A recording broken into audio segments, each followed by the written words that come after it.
Витамин D тууралуу 3 миф. Биринчиси, элдер ойлошот, витамин D'ни көп учурда жана узак ичсе, бул токсичный организмди уулап коет деп.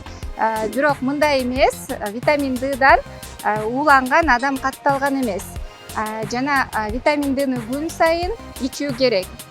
Бирок кофакторлорун кошуп коюш керек. Кофактор дегенде К2, магний жана цинк кошулмасын чогуу ичкенде биздин витамин D 100% сиңимдүү болот жана организмге келтирген пайдасы эң жакшы болуп саналат.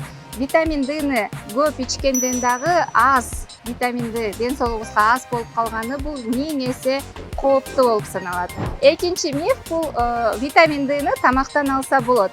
Ооба, тамактан алса болот, бирок ушунчалык аз количестводо аласыз, ал организмди калыбына келтиргенге жетишпей калат. Үчүнчү миф бул жумасына витамин D'ни 1 же 2 жолу эле ичип коюу жетиштүү деп ойлошот. Жок, андай болбойт.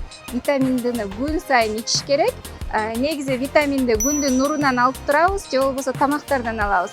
Бирок тамакта аз болгондуктан, күндүн нуруна дайыма чыкпаганыбыздыктан биз көбүнчө жардамчы катарында нутрицептиктерди ичишибиз керек. А сиз витамин тууралуу кандай мифтерди уктуңуз эле? Комментарийге жазыңыз, мен болсо жооп берейин.